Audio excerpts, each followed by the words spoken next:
Tunisia, May 1943. The war in North Africa is over. The German Afrika Korps has surrendered. More than 275,000 German and Italian soldiers march into captivity. Tanks burn in the distance. Trucks sit abandoned in the sand. Weapons, helmets, fuel cans, and vehicles are scattered across the desert like broken toys. Among the wreckage walks an American war correspondent named Ernie Pyle. Pyle is already famous. His writing does not focus on generals or strategy. He writes about ordinary soldiers, how they live, how they fight, and how they survive. While moving through the captured German equipment, something strange catches his eye. It is small, low, boxy. It does not look like a Jeep. The vehicle has a flat nose, straight metal panels, and 4 simple bucket seats. No doors. No shine. No power. It looks almost fragile compared to the heavy American machines around it. Ernie Pyle climbs in. He turns the key. The engine starts instantly. Without realizing it, he becomes one of the first Americans ever to drive a Volkswagen. What Pyle does not know is that he has just discovered the vehicle American soldiers will soon be trading their own Jeeps to get. Not one Jeep. 2 Jeeps for 1 German bucket car. That was reportedly the going rate. At first glance, this makes no sense at all. The American Willys MB Jeep was one of the great success stories of the Second World War. It had a 60-horsepower engine, 4-wheel drive, and could tow artillery pieces weighing more than half a ton. It climbed hills, crossed rivers, and survived brutal abuse. Over 640,000 Jeeps were built during the war. The German vehicle, officially called the Volkswagen Kübelwagen, had just 25 horsepower. It was only 2-wheel drive. It struggled to tow anything heavier than a machine gun. German factories produced just 50,435 of them. By every official military standard, the Jeep was superior. More power, more traction, more production, more spare parts. The Jeep won the war on paper before it even began. And yet, something strange happened in the field. American soldiers who captured Kübelwagens refused to give them up. Officers quietly claimed them for personal use. Medics acquired them. Mechanics kept them running even when they had unlimited Jeep parts available. The behavior became so widespread that General George S. Patton himself had to step in. In his diary, Patton wrote with visible frustration that American soldiers were wasting fuel, clogging roads, and causing chaos by driving around in captured German vehicles. He ordered that these vehicles be confiscated and removed from service. But orders did not solve the problem. Behind the front lines, hundreds of captured German vehicles continued operating without authorization. Many did not appear on any official inventory. The roads were filled with machines that technically should not have existed.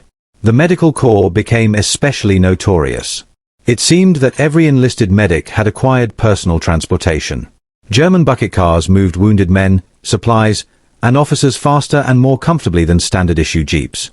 The Kübelwagen offered something the Jeep did not: comfort, fuel economy, reliability, and a strange, undefinable quality that soldiers recognized immediately when they drove one. The Jeep was a workhorse. The Kübelwagen felt like something else entirely. The trading economy that developed was never officially documented, but it survives in veteran stories and regimental histories. For trading purposes in the US Army during World War II, a captured Kübelwagen was often worth 2 Jeeps. Some accounts suggest that rare variants were worth even more. The Schwimmwagen, the amphibious version, could command 3 or even 4 Jeeps. This raises an uncomfortable question. Why would soldiers willingly give up superior American equipment for something officially labeled inferior? To answer that, we must go back, not to the battlefield, but to a drawing board in Germany, 1938. We must go back to a man named Ferdinand Porsche. Porsche was not designing a military vehicle. He was designing a people's car. Germany's leadership wanted a cheap civilian vehicle that ordinary workers could afford. Adolf Hitler promoted the project as proof that his regime delivered prosperity. The car was meant to symbolize modernity, efficiency, and national pride. The factory built to produce it was massive. Located near a small village that would later be called Wolfsburg, it was designed to produce 1.5 million cars per year, more than any factory on Earth at the time. German workers paid into a savings program, contributing a small amount every week toward their future Volkswagen. By 1939, more than 336,000 people had signed up. Not one of them received a car. War changed everything. When Germany invaded Poland, the army's weaknesses became obvious almost immediately. The Wehrmacht relied on a chaotic mix of civilian vehicles. Mercedes staff cars, Opel trucks, BMW motorcycles, Horch command vehicles. Each one required different parts, different tools, different training. Mechanics were overwhelmed. Spare parts were impossible to manage. A single division might rely on vehicles from 20 different manufacturers. Breakdowns were constant. The army needed something simple, something standardized, something cheap, something that worked. Even before the war officially began, the German military ordered Ferdinand Porsche to adapt his civilian car design for military use. The result would become the Kübelwagen. At first, many German officers were unimpressed. It had little power, only two-wheel drive, a rear-mounted engine. On paper, it looked like a poor choice for war. But the people judging it were not the ones who would have to drive it across deserts, snow, and mud. That lesson would soon become painfully clear, not just to the Germans, but to the Americans who captured these vehicles and refused to let them go. The people's war car. The Kübelwagen, the German bucket seat car, was never intended to be a weapon of war. Its origin lay in Ferdinand Porsche's vision for a simple, affordable vehicle. A car for ordinary Germans who could never hope to afford the luxury Mercedes, Opel, or Horch models. The Volkswagen Beetle, with its rounded curves and small air-cooled engine, was the civilian dream. But history had other plans. By 1938, the German military had become painfully aware of its logistical problems. Invasion of Poland revealed serious weaknesses. The Wehrmacht relied on a bewildering variety of civilian vehicles pressed into military service. Each manufacturer had its own standards. Mechanics were constantly improvising repairs. Trucks and staff cars broke down far from supply depots. The result was chaos in the field. The army needed a simple, standardized vehicle, light, reliable, and easy to maintain. The civilian Beetle's compact design offered a foundation. Porsche and his engineers began work on a military adaptation, Type 62, soon to be renamed the Kübelwagen. The transformation was deliberate. The Beetle's curved panels were replaced with flat steel sheets, which were faster and cheaper to produce. Suspension was raised for better off-road clearance. 4 bucket seats were installed, giving the vehicle its signature interior. Kübelsitzwagen meant bucket seat car in German military shorthand. Soldiers shortened it to Kübelwagen, and the name stuck. Prototypes appeared in late 1939.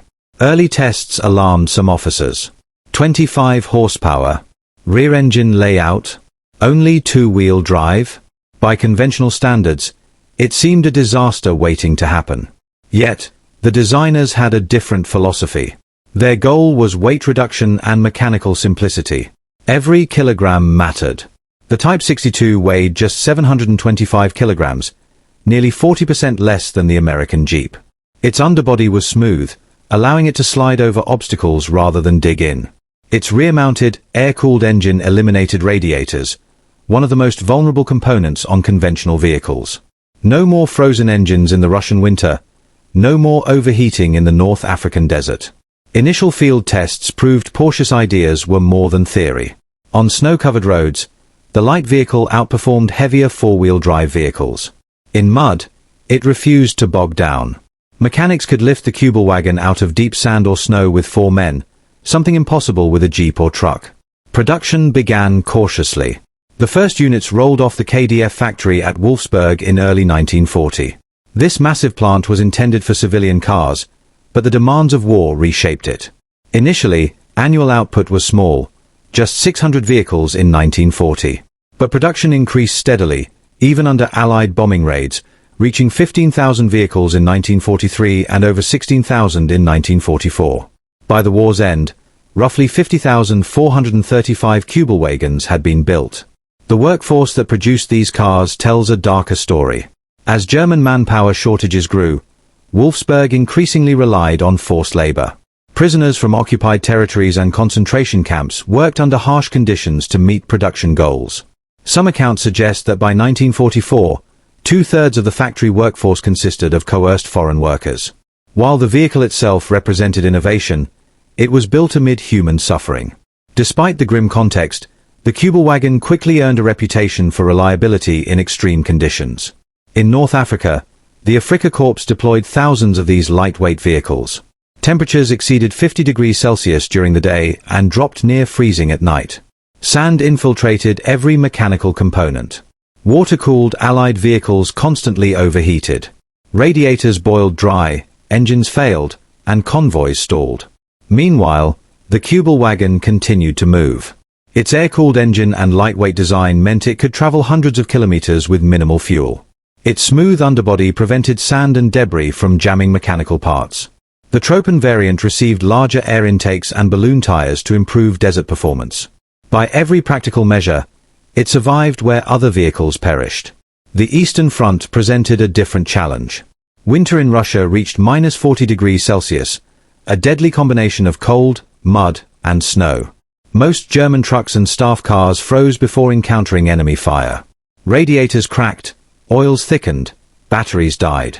Yet the Kübelwagen continued to operate. Its air-cooled engine eliminated radiator failure. Mechanics learned techniques for extreme cold, priming the carburetor with volatile fuel, cranking the engine briefly, then switching to standard gasoline once the oil warmed. Vehicles started reliably when others would not. The soldiers themselves took notice. German troops complained about the lack of power and difficulty climbing hills with a full load, but they admired how the vehicle just kept running. The bucket seats, comfortable suspension, and low center of gravity made long drives less exhausting. Fuel efficiency allowed units to operate further from supply depots. In combat, reliability mattered more than speed or brute force. By the time American and British forces captured these vehicles, the reputation was well established. The Americans would later record an astonishing fact: captured Kübelwagens were often traded for 2 jeeps. Officers, medics, and mechanics preferred them to standard-issue vehicles. Mechanics found them simpler to repair. Soldiers found them more comfortable and fuel-efficient. This phenomenon puzzled military engineers. On paper, the Jeep dominated every specification.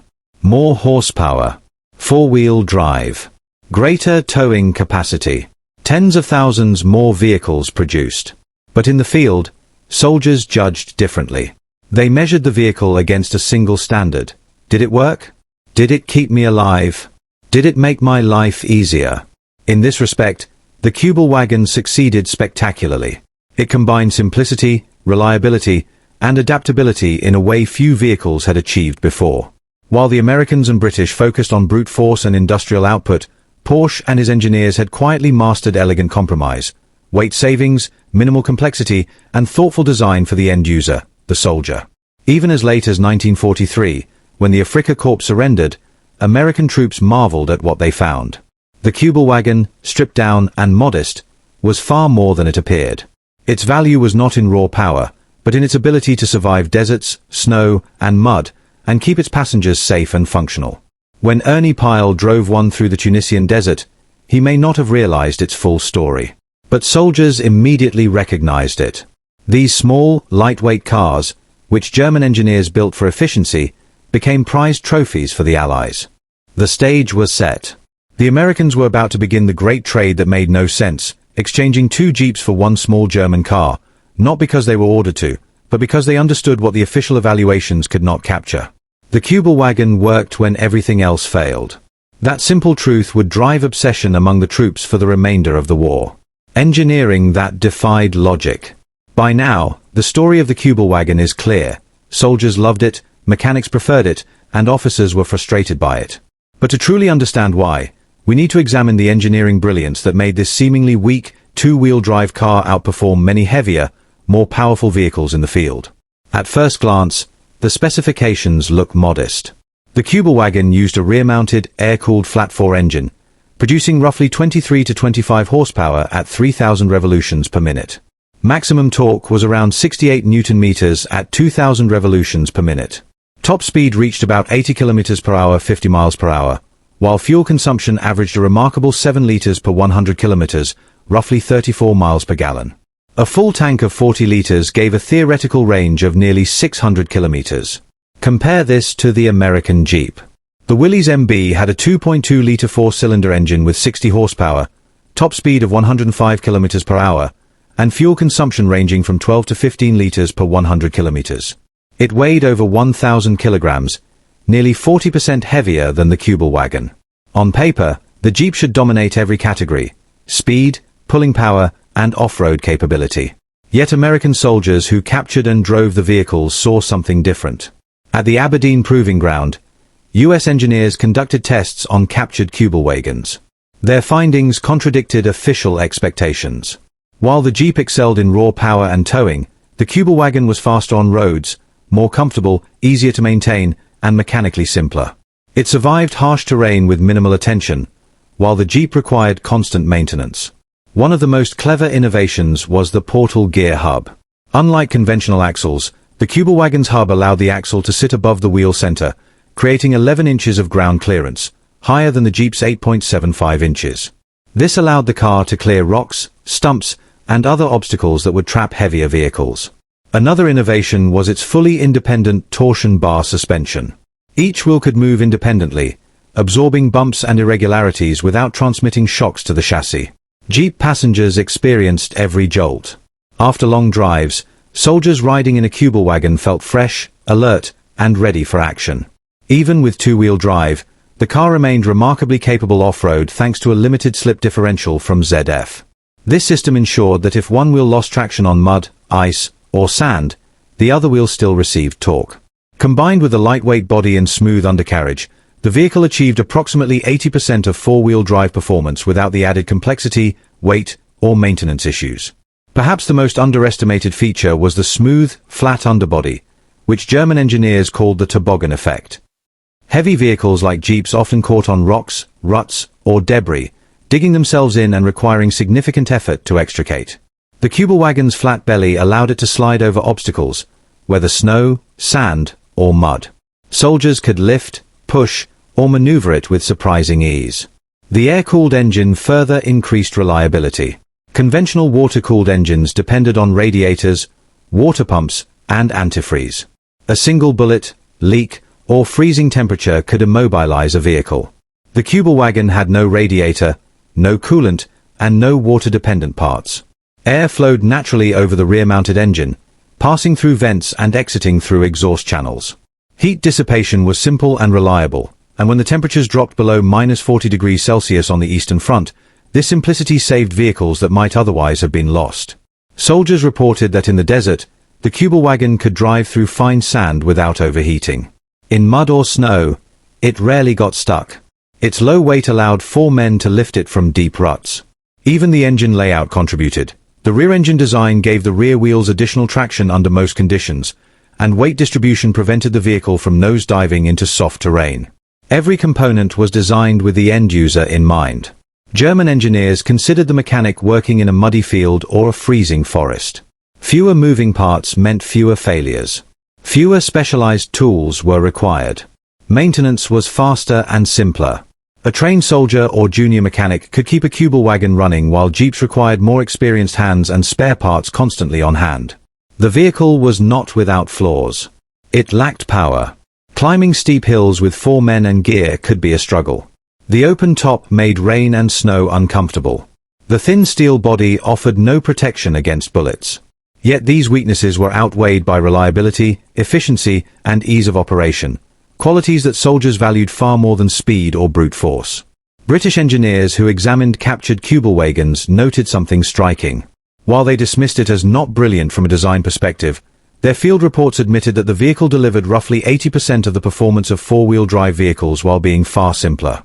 In other words, German engineers had achieved a better cost-to-performance ratio than American designers, a metric rarely acknowledged in official evaluations. When American troops first encountered the Kübelwagen, they understood this immediately. Unlike official reports, soldiers did not measure vehicles in horsepower, torque, or paper specifications. They measured them in practical value. Times would it start in sub-zero conditions? Times would it survive a long drive through sand, mud, or snow? Times could it carry 4 men safely and comfortably? Times could it be repaired quickly without extensive tools or parts? By these standards, the Kübelwagen excelled. Mechanics preferred it. Medics loved it. Infantry and officers alike traded jeeps to get one. Even generals like Patton, who despised the logistical chaos it caused, could not argue against its undeniable practicality. Captured examples filled motor pools. Soldiers posed in photographs. Wartime manuals were issued to teach Americans how to maintain enemy vehicles, a highly unusual step for the U.S. Army. In short, the Kübelwagen represented a revolution in military vehicle design. It proved that clever engineering, attention to user needs, and simplicity could outweigh raw power or mass production. It was lighter, simpler, more fuel efficient, and more reliable than many vehicles intended for heavy combat. And yet, the official American assessment ignored these lessons. Reports dismissed the vehicle as inferior in every way except comfort, even as soldiers across Europe consistently demonstrated its value. The numbers on paper were meaningless in the field. The Kübelwagen's brilliance lay in its balance. It did not aim to be the fastest, strongest, or most heavily armed. It aimed to be good enough at everything that mattered, with minimal maintenance and maximum reliability. That is why soldiers, German and American alike, continued to favor it. By the time the Allies began invading Italy and France, the Kübelwagen had earned a reputation that transcended its specifications. It was no longer just a light German vehicle. It was a trusted companion, a practical machine that worked under conditions that destroyed other vehicles, and a trophy worth trading for, sometimes 2 jeeps for 1 Kübelwagen. The stage was set for the final chapter, the obsession of American troops, the issuance of maintenance manuals, and the lasting legacy of a vehicle that was never supposed to be remarkable, yet became one of the most surprising stories of World War II. The trophy everyone wanted. By 1944, the Kübelwagen had evolved from a simple, lightweight military car into a highly prized vehicle among American troops. Soldiers were no longer encountering it as an unfamiliar curiosity. They were actively seeking it out, trading, and sometimes even stealing it from depots and motor pools. What had begun as a military experiment had transformed into one of the war's most coveted trophies. The obsession begins with practicality. Soldiers measured vehicles by a single standard. Did it work? Did it keep them safe? Did it make life easier? The Kübelwagen answered all 3. Comfortable bucket seats, smooth suspension, reliable air-cooled engines, and impressive fuel economy combined to make it far superior to the American Jeep for daily driving and staff transport, especially in harsh conditions. American engineers were mystified. Official specifications told them the Jeep should be better, 60 horsepower versus 25, 4-wheel drive versus 2, towing capacity that dwarfed the German vehicle. But field experience contradicted everything on paper. Mechanics found it easier to repair, fuel logistics were simplified, and long drives left soldiers less fatigued. The vehicles performed where Jeeps often struggled: deep mud, snow, and desert sand. The evidence of American enthusiasm appears in official records. On June 6, 1944, the day of the Normandy invasion, the U.S. Army issued Technical Manual E9803, titled simply German Volkswagen. This was remarkable. The American War Department never publishes manuals for enemy equipment. The decision revealed that they expected U.S. forces to capture and operate these vehicles in sufficient numbers to justify official instructions. The manual covered everything: starting procedures, cold weather operation, field servicing, and troubleshooting. Diagrams showed proper jack placement, engine access, and tire changes. The very existence of this document is proof of the high demand and practical utility of captured Kübelwagens. Soldiers weren't keeping them as souvenirs, they were using them daily. Photographs from the European theatre illustrate the phenomenon. In the 12th Armoured Division Memorial Museum, a photo shows Staff Sergeants Vernon Woozy, Kenneth H. Herndon, and Daniel Furden posing in a captured Kübelwagen. Grinning, relaxed, and triumphant, they demonstrate what soldiers saw instinctively: this was a machine worth having. Other images show American paratroopers crossing Corentin in captured Kübelwagens, members of the 100th Infantry Battalion operating Schwimmwagen amphibious variants during the Battle of Lagorne, and medical personnel transporting supplies in German bucket cars. Unlike pistols, flags, or other small trophies, vehicles offered immediate utility, reinforcing their appeal. The trading economy that emerged was remarkable. According to veteran accounts and regimental histories, a Kübelwagen could be exchanged for 2 jeeps, while the amphibious Schwimmwagen sometimes commanded 3 or even 4. The market rate reflected practical experience rather than official evaluation. Soldiers were not speculating, They were recognizing value on the battlefield. The reasons were tangible. Times bucket seats positioned within the axle lines kept occupants secure during sharp turns, reducing rollover risk. Times fuel efficiency extended operational range when supply lines were stretched. Times reliability and simplicity meant the vehicle could be repaired quickly with minimal tools. Times lightweight construction and smooth underbody allowed it to traverse terrain that would trap jeeps and other vehicles. Veterans who survived the war often recalled the Kübelwagen with particular affection. One sergeant from the 3rd Armored Division remembered acquiring 3 vehicles after the fall of a German pocket in August 1944. The first went to the company commander, the second to the first sergeant, and the third was shared among enlisted men. "Nobody complained," he said. "It simply worked better than the jeeps for everyday use." Mechanics, too, recognized its superiority. A veteran of the 7th Army recounted servicing captured German vehicles alongside American equipment. He noted that everything made sense in the Kübelwagen. All components were accessible, maintenance was straightforward, and repairs could be done quickly. In contrast, jeeps required more attention and spare parts. Senior officers, including General Patton, attempted to curb the craze. His diaries record frustration. The roads behind the front lines were clogged with captured German vehicles, wasting fuel and creating logistical headaches. Confiscation orders were issued across divisions, but enforcement was limited. Soldiers were resourceful, and when a vehicle offered a tangible advantage, regulations were often ignored. The cultural significance of the Kübelwagen cannot be overstated. Unlike pistols or other small war trophies, these vehicles were practical symbols of victory. Soldiers could drive them, maintain them, and show off their utility to friends and family. The vehicle became a status symbol within units, a tangible measure of success in a war where comforts were scarce. Even after the war, the Kübelwagen left a lasting legacy. British occupation forces captured the Wolfsburg factory and, despite initial plans to dismantle it, recognized the value of Porsche's design. They ordered 2,490 vehicles for use in occupation forces by the end of 1945. From these designs emerged the Volkswagen Beetle, which would become the best-selling car in history, demonstrating that clever engineering and practical design could outlast ideology and conflict. Of the 50,435 Kübelwagens produced during the war, roughly 1,000 survive today, scattered across museums and private collections. Examples are held by the National World War II Museum in New Orleans, the 12th Armored Division Memorial Museum in Abilene, and the Virginia Museum of Military Vehicles.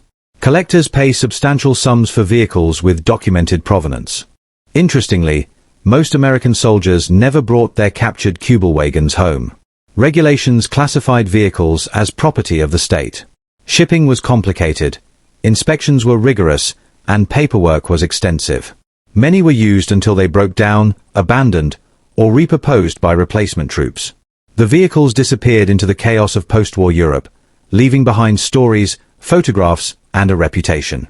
For Ernie Pyle, who had driven a Kübelwagen through the wreckage of Tunisia in May 1943, the significance was immediate. He understood instinctively why soldiers prized these vehicles, even if official assessments dismissed them. He could not know that within a year, the US Army would issue maintenance manuals, that soldiers would trade 2 jeeps for 1, or that decades later historians would still be asking why American troops ignored specifications and followed instinct. The Kübelwagen represents a paradox in military history. It was built by a nation destined to lose, in factories staffed by forced labor, yet it performed better than expected, earned the respect of the enemy, and influenced post-war automotive history. It was never the most powerful or heavily armed vehicle, yet it achieved something perhaps rarer: trust and admiration from those who actually used it. Sometimes, war teaches lessons that paperwork cannot. Sometimes, soldiers understand what generals and engineers do not. The Kübelwagen reminds us that efficiency, simplicity, and reliability can triumph over brute force. For American troops in Europe and North Africa, it was more than a car. It was a trusted companion, a status symbol, and the ultimate trophy. Even today, the surviving vehicles serve as a testament to engineering elegance, the human ingenuity behind wartime necessity, and the strange ways that practical performance can defy official judgment. The story of the Kübelwagen is not just about war, but about how good design is recognized, even by those on opposite sides of history.